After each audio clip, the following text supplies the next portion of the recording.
Oh, hi. Good morning, everybody. Yeah, I've got another ride in mind today. A new one for me. I'm going to be heading west. Pardon me? Oh, thanks for asking. I'm feeling perfect. Couldn't be better. Yeah, I'm going to head west today to Duluth, Minnesota. And I'm planning on riding the Willard Munger Trail. It's a state trail in Minnesota. Runs between Duluth and Hinckley. And it's all paved. I discovered this when I was searching for potential rides this winter. And there are a lot of videos on the internet about this trail. So I guess I'm going to be adding another one. Yeah, I'll be starting in western part of Duluth. There's a trailhead there. It's about an hour and 20 minutes drive for me, and I'll be completely on that Willard Munger Trail today. So I'll head west to Carlton, Minnesota. Stop for lunch there is the plan, and I'll turn around and head back. It's about 30 miles round trip. Interesting thing is the first 10 miles or so is a pretty much constant 1% upgrade. Now 1% is not a very steep grade, but constant for 10 miles could get interesting. We'll see. I specifically picked this day because there will be a easterly wind, so I'll have a tailwind going up that grade. I hope that helps a little bit. So it's going to be partly cloudy today, probably to mostly sunny, and in Duluth it'll be in the lower 70s because of the east wind off the lake. Further inland it's expected to get to about 80, so not too bad, I don't think. So anyway, I have the bike loaded already in the truck, and it's about time to go. Tailwind prayers have been submitted. It's time to go turn some pedals. I'll see you on the trail.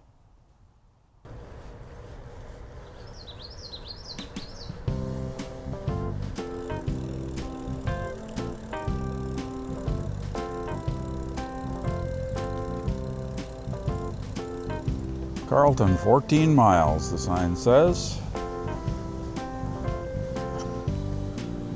Well, here I am on the Willard Munger State Trail. Just heading out of the trailhead in West Duluth. I didn't check temperature when I left. It feels a little chilly though, probably mid-60s.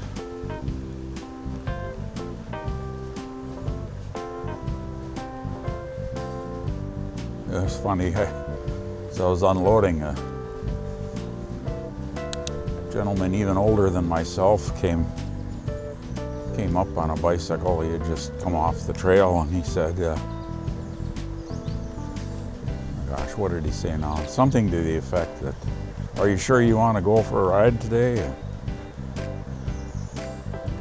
What that meant. If it meant that something wrong on the trail or something.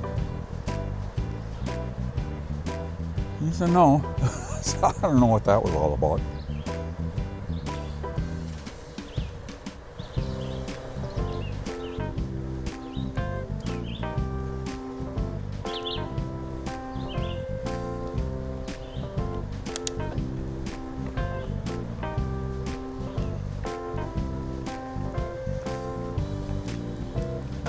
So, trail looks real popular here this morning, which I would expect so close to Duluth.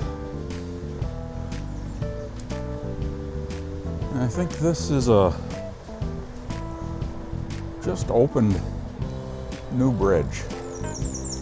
I think I saw something that was just opened last week. So I won't have to negotiate a detour here.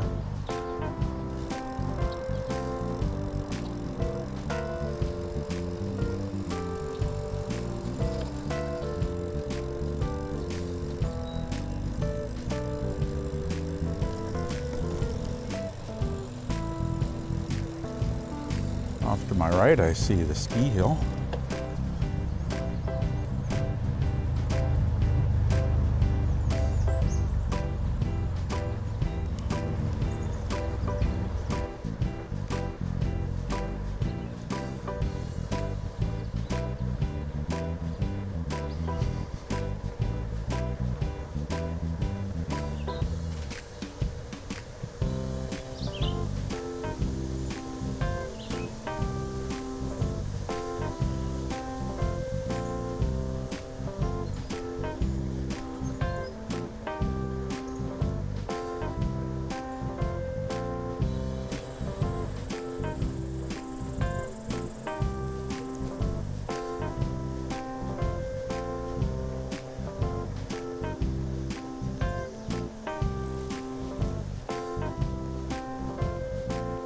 So I'm only 2.5 miles from the start point. And yeah, foot traffic has dropped right off.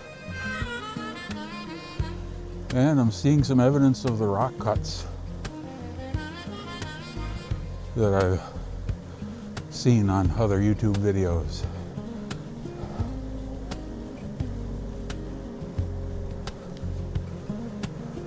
Good morning.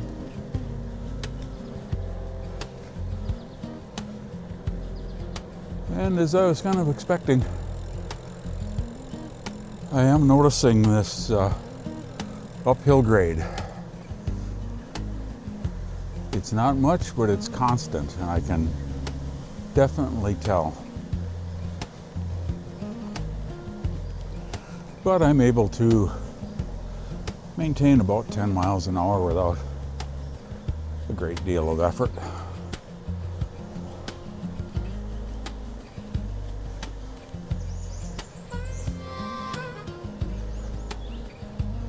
Pavement so far is not bad. It's definitely older construction.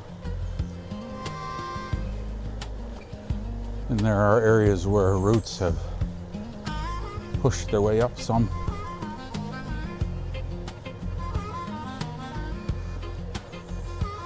So nothing like the beautiful pavement between Manitowish and Boulder Junction, but still light years ahead of gravel as far as I'm concerned.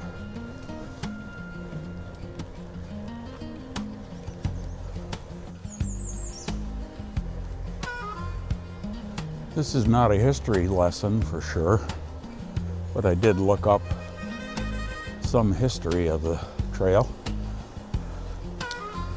And of course it is rail trail. Follows the route of a rail grade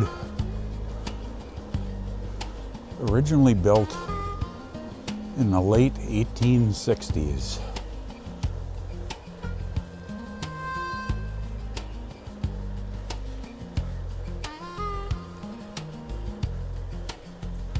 So quite old for this region for sure. I know, for example, in northern Wisconsin, the original government surveyors came through in the 1850s to establish the public land survey system. And there's really nothing here. So I don't know if this area was surveyed a little before that, perhaps. But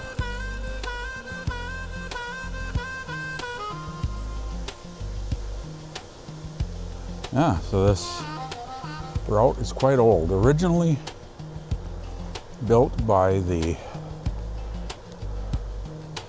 Lake Superior and Mississippi Railroad. And they later got merged into the Northern Pacific.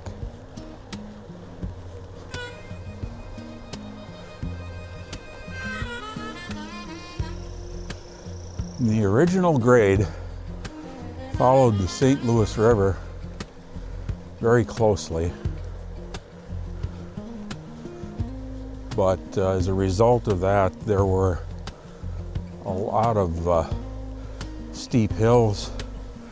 There were a lot of, oh, that's nice.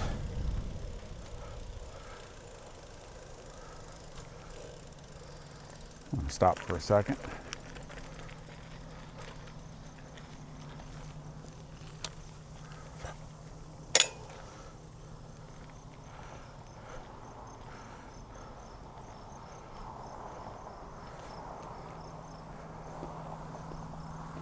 Yeah, that's a nice overlook of the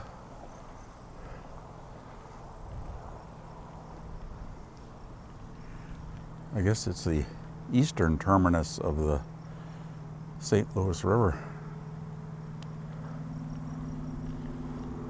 You probably can't see the bridge off in the distance, but it's there, the highway bridge.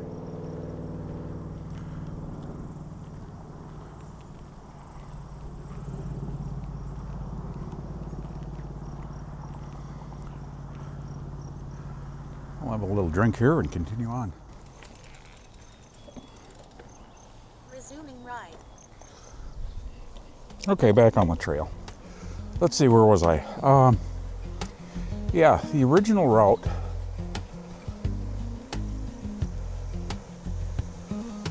because it followed the river so closely, there were a lot of steep hills and necessitated a lot of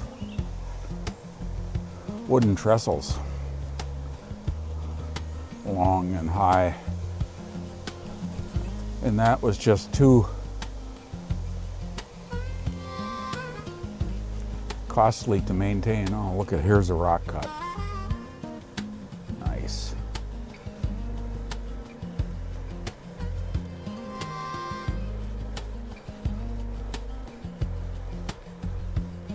Black rock, I assume that's granite. I'll have to check on that.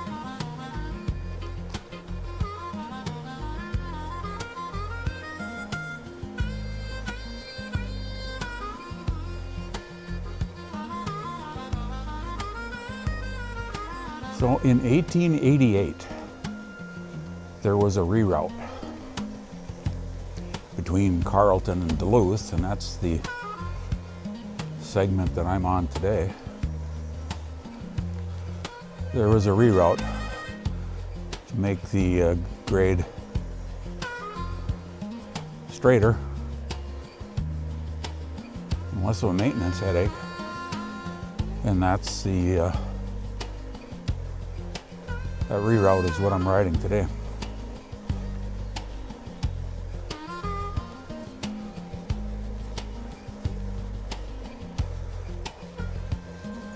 So it's hard for me to imagine in 1888 cutting routes through these rocks.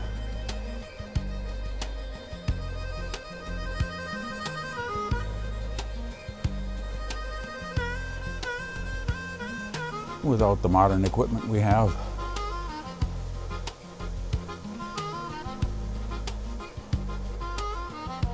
But they had dynamite, of course, and steam equipment, steam locomotives and steam shovels to muck out the blasted material.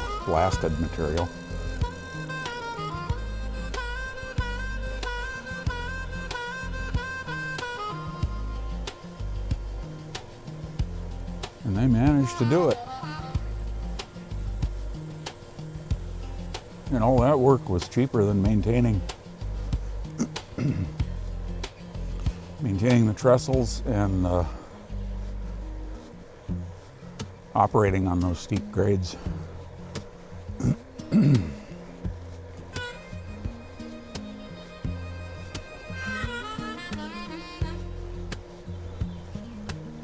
trains in general, not only back then with the steam locomotives, but even today's diesel electrics, need pretty flat grades to operate efficiently.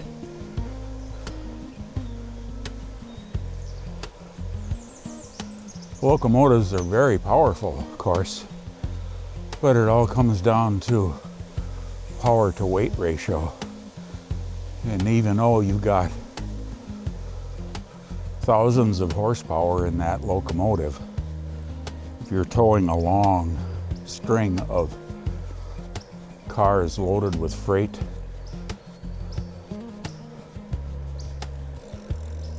it's about all they can manage to get that all started and keep it moving down the tracks at a reasonable clip. So they can't deal with much of a grade at all without needing help. Milepost 141.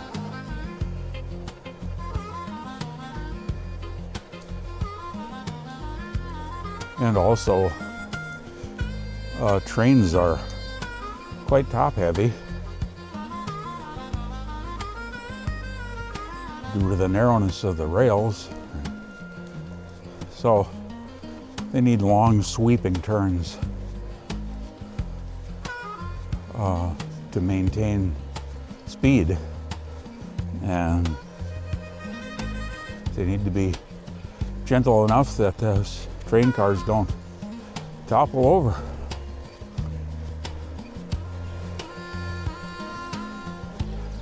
So I guess that's pretty much all I know about history. This isn't, like I said, this isn't a history lesson, so if you're interested in more, there's certainly plenty of resources on the internet. A lot of them also mention the Hinckley fire. And I was well aware of this a long time ago, that there was a fire in Hinckley, Minnesota in 1894, I believe. And so this rail line was used to evacuate people from that area.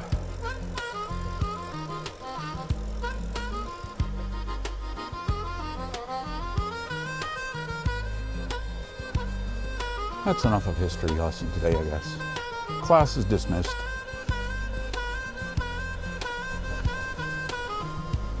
One more rock cut.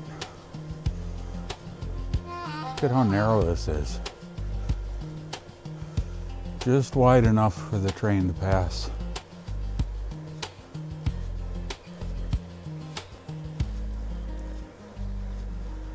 And near vertical walls. This has got to be some really strong and stable rock that they're going through.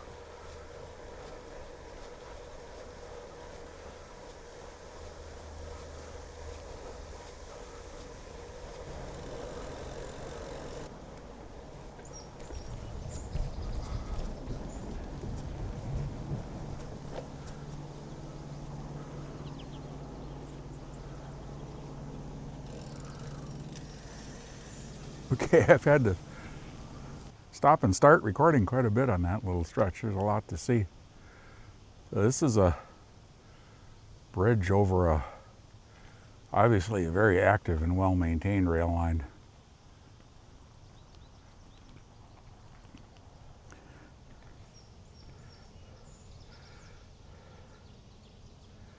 These days the railroads transport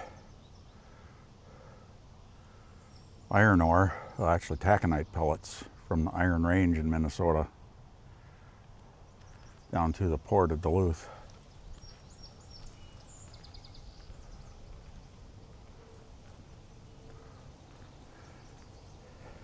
And there's also a lot of coal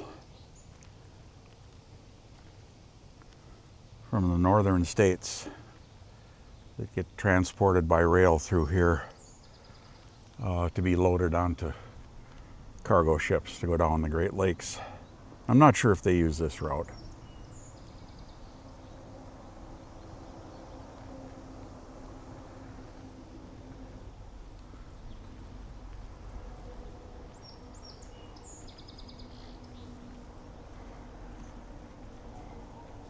Anyway, pretty cool stuff so far.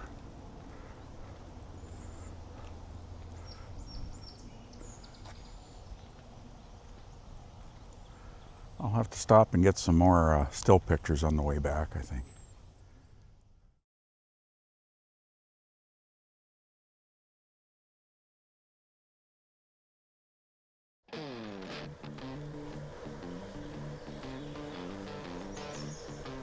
Some type of overpass coming up here.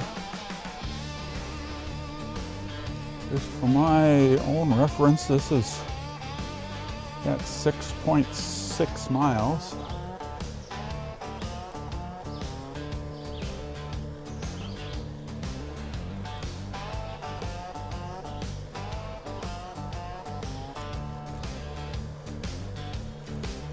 Oh. Mission Creek Road.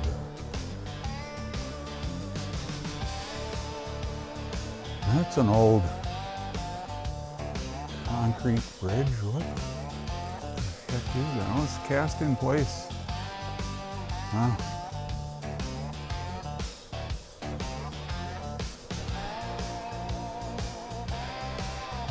Cast in place concrete.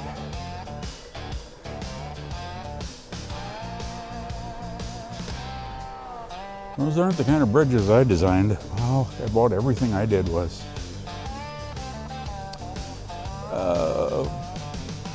pre-stressed concrete. So the girders were manufactured somewhere else,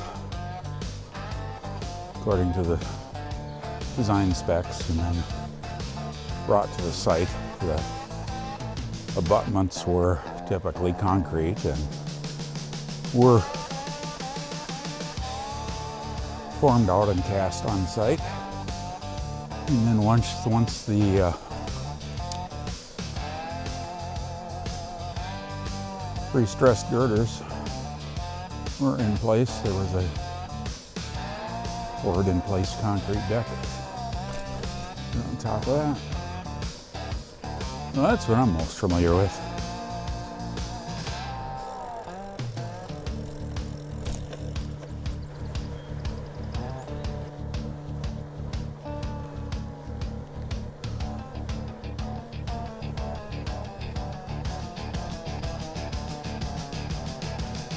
I had to catch this sign for the Buffalo House.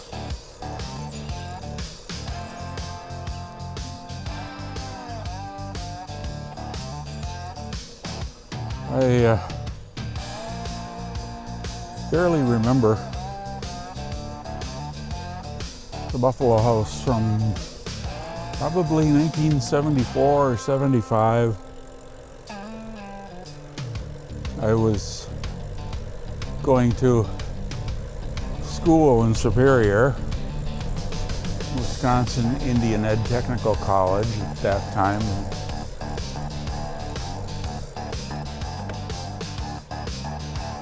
And a friend of mine there invited me to come up here and snowmobile.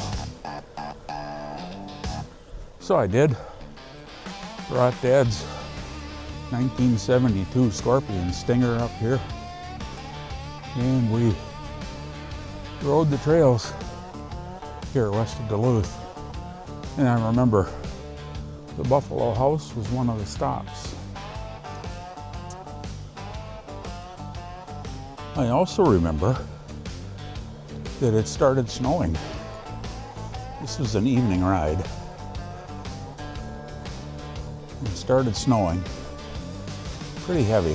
When the ride was over,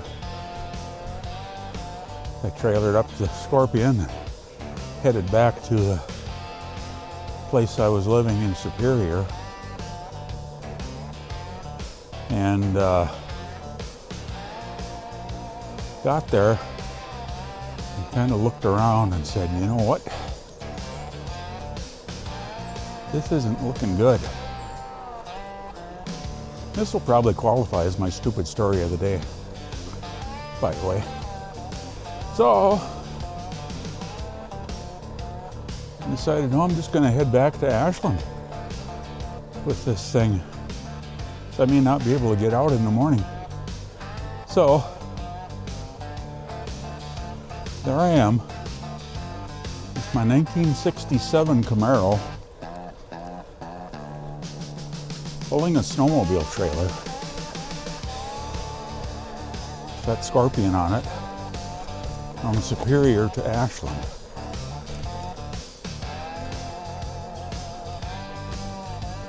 And the thing I remember is that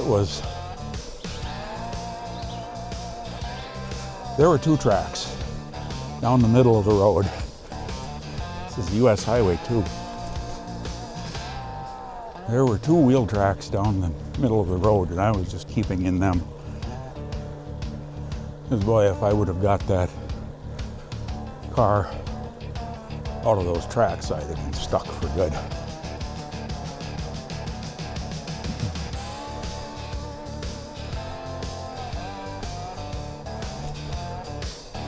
Hello. Hi.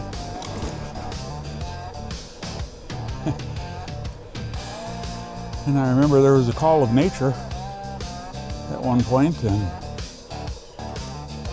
I just waited for a nice flat spot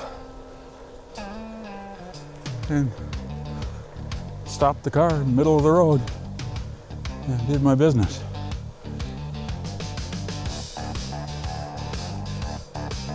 There was no traffic. And I made it home.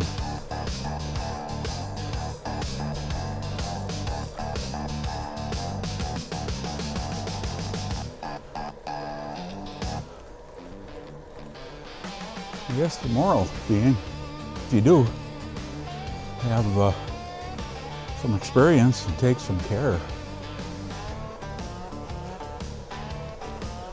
you don't need a 3/4 ton 4-wheel drive pickup to tow your snowmobile in a snowstorm.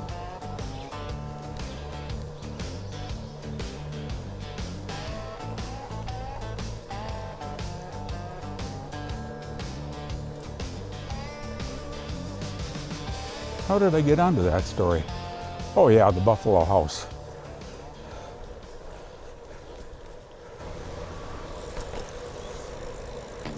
Okay, a couple of things. I'm at mile 13. I just passed into Cooke State Park, the trail which runs along the north border of the park. Hey. And I'm definitely noticing that it's flattening out. Much easier riding. I'm up to 12, 13 miles an hour pretty easily. So. And I just passed a mower.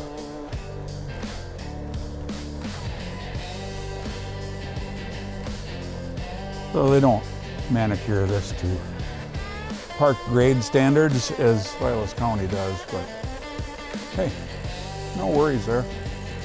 It's just fine.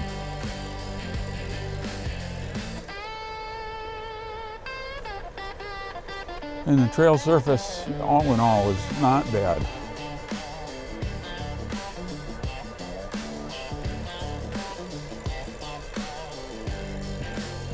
Pavement for sure has some years on it, but not bad at all. I'm not even thinking about it.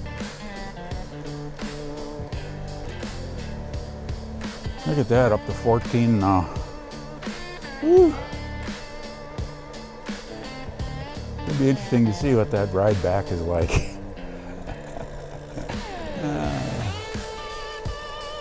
It'll be fun, but I think I'm going to stop as well. A little more and get a few photos.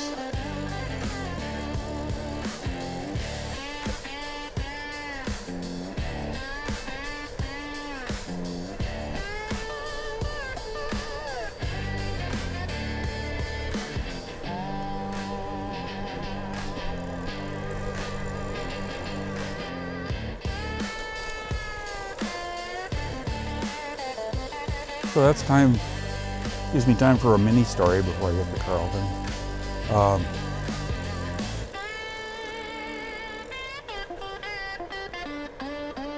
As I mentioned on the intro, I better pay attention here. The paved road. We're good. As I mentioned on the intro, I had a busy weekend, so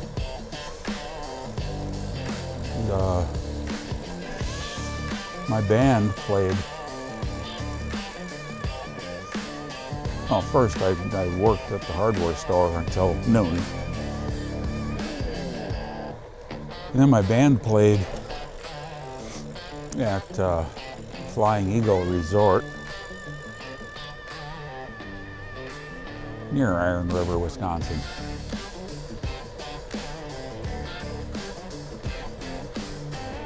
And played there until 11 p.m. So it was 1 p.m. or 1 a.m. I should say, before I got home Saturday morning. And it's hard for me to go right to bed after that, so I stayed up probably until 2. Went to bed.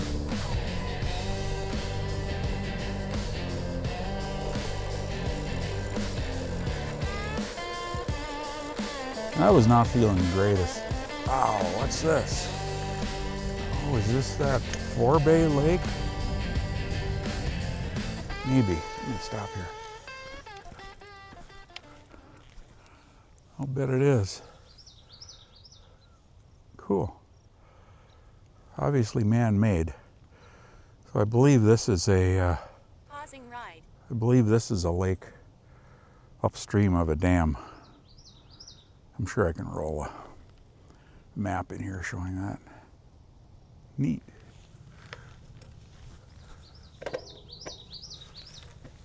Resuming ride. Back to my story. Yeah, I wasn't feeling very good Saturday morning. No, just tired, worn out.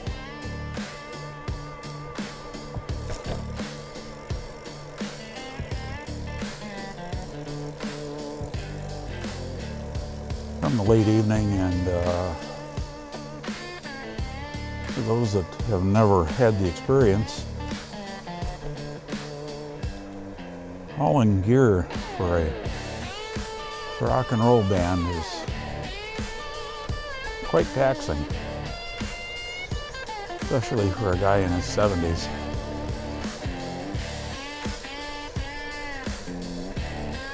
So I laid low Saturday. My daughter was in the 4th of July parade, so we didn't go out to breakfast as we usually do. I did mow the lawn and had a couple naps. We also generally go to a baseball game, my daughter and I, on the 4th, and she graciously bowed out of that so that I could rest. And yeah, progressing with the story now. Yeah, I went to bed early and got up Sunday morning and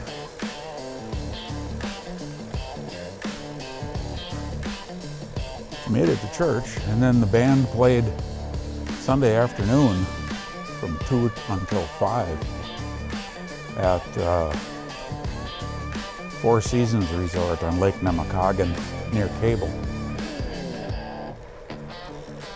So, another round of equipment hauling. I wasn't too sure how I would feel this morning. But you know, I feel really good. So, I'm happy for that.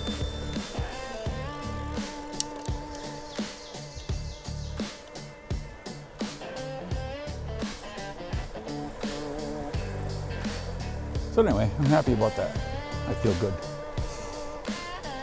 That's the end of the mini story.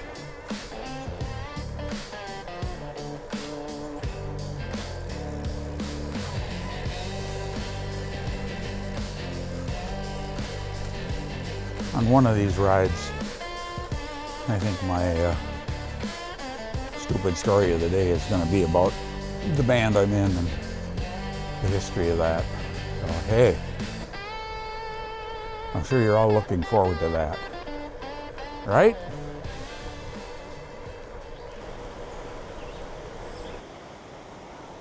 Well, I had to stop here for sure. This is a cool old through truss railroad bridge.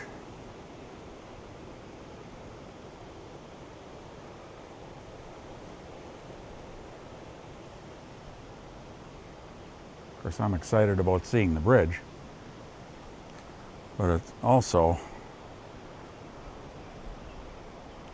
is over a very picturesque St. Louis River.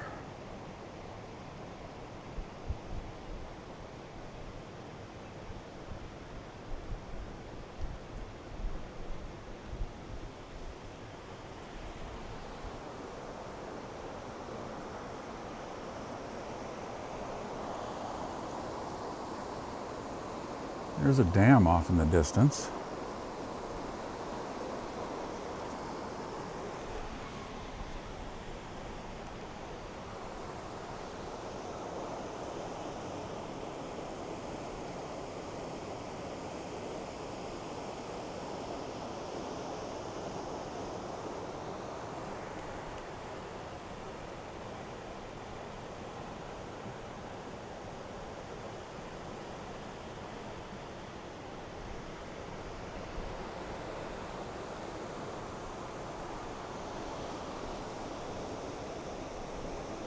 Imagine what those railroad surveyors and engineers and construction people thought when they encountered this.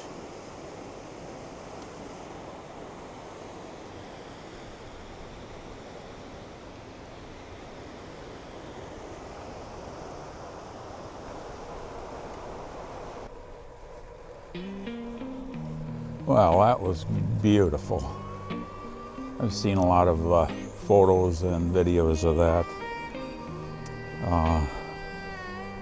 on YouTube while I was researching this. And boy, of course, nothing's like actually being there yourself.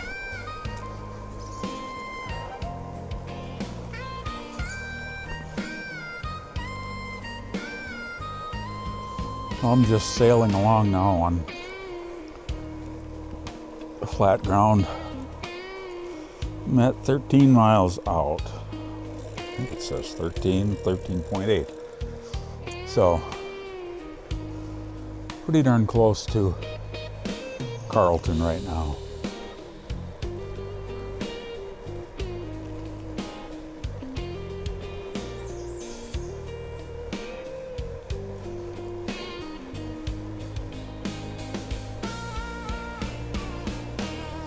Hello.